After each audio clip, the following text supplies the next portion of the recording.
Hello everyone and welcome back to another Rise of Kingdoms video. I am RoyalMixGaming, and in today's video we're going to be talking about Henry and Nebuchadnezzar as a pair in the open field and for rally. So I haven't been uploading as much lately, just real quick. I've been very busy, so I'm going to be trying to get some videos out in the next couple of days. But I've been very busy lately, so you have to be patient with me on some of these videos. But let's go ahead and get into this combo because I think it's a very good combo, and I'm going to go ahead and show you guys basically what I use for talent trees, some reports from Henry and Nebu from both rally and open field, and then just kind of give you my overall thoughts on the pair itself and who should be going for it, who shouldn't really, and why I like it a lot. So Henry and Nebu, we're going to go ahead and look at Henry first. He is an archer, conquering, and support commander. The talent tree that I use with Henry for rally and for open field is this tree here. You can go ahead and use that if you want. It's very high damage because you're going for the whistling arrows to give you all damage increase and also a little bit of protection with counterattack. Plenty of rage, plenty of protection from skill damage. Basically as good as you're going to get from the archer tree is in this talent tree here. And that is what I use for both rally and for open field.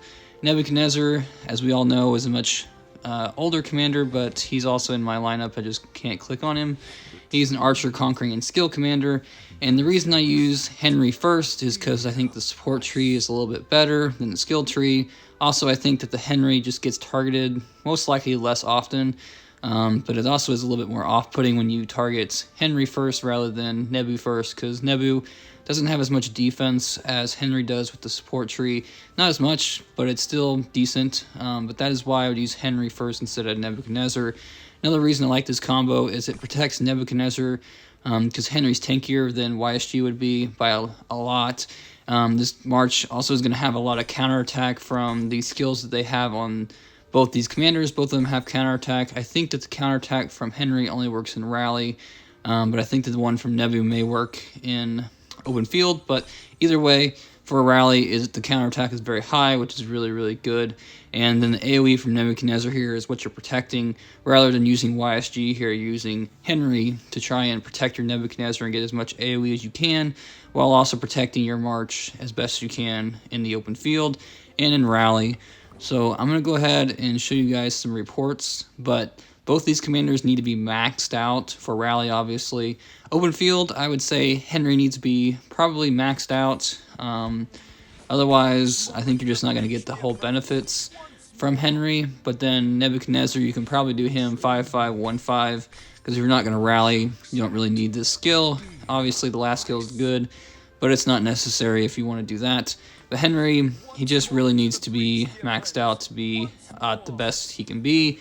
That is why I think that most people probably shouldn't do Henry and Nebu, but if you're looking for that next level archer pair from Nebu and YSG, Boudica and YSG, some things like that, this March will really help you out in the open field because it is very tanky, and even if people target it, they're going to take so long trying to take it down that you're going to obliterate their marches before it goes down. So I got some favorites here from Henry and Nebu for open field.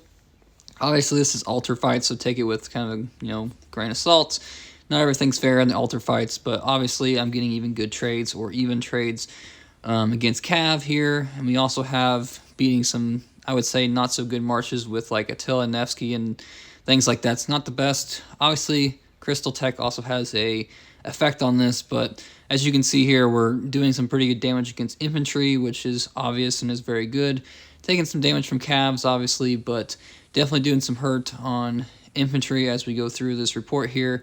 Obviously, being swarmed and stuff with one march is not as good. It just kind of hurts, unless you have max attack, which I do, but I don't have the max capacity because I've been focusing on all damage, more so than some of these players here who go for the troop capacity, which gives them like 400k march, but I can get like 360 or something in my march, and things like that.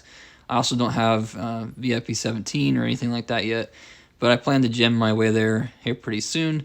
We'll go ahead and look at a couple of rally reports from this KVK that we've been in against OV.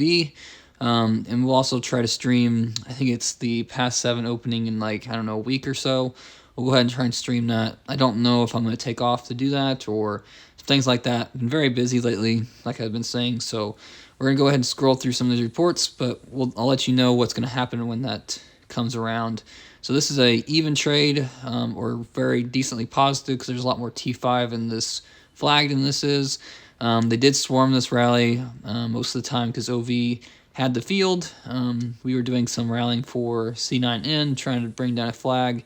Obviously, swarming this rally is a very bad idea for OV to do.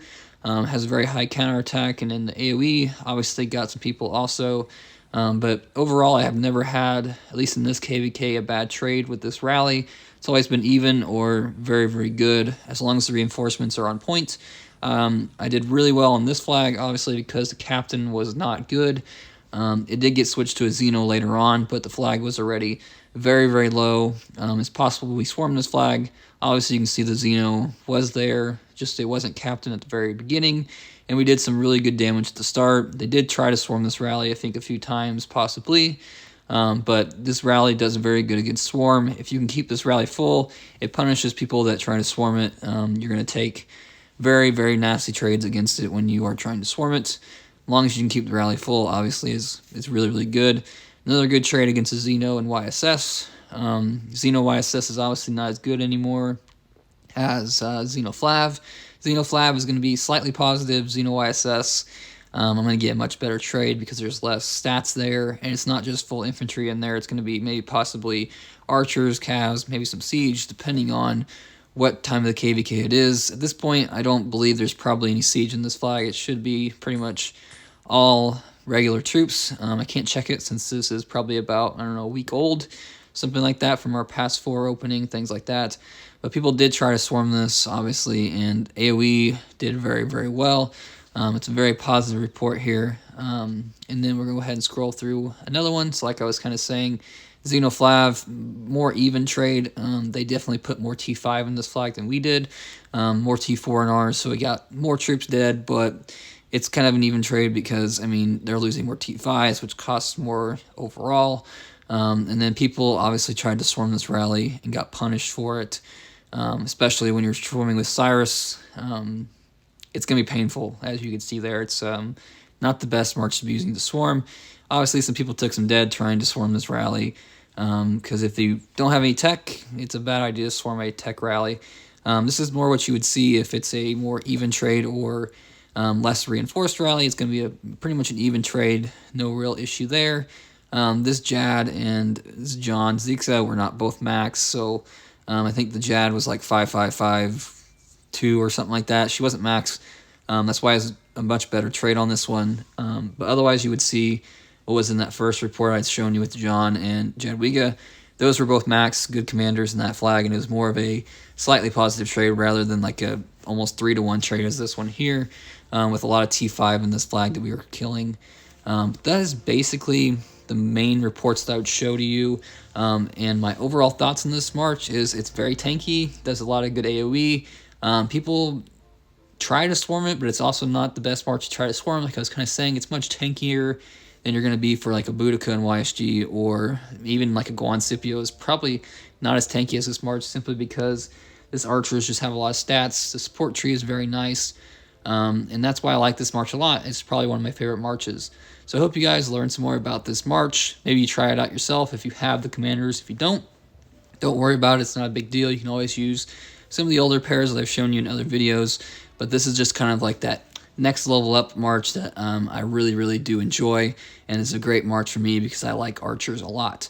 So thank you guys for watching this video, and I'll see you guys on the next one.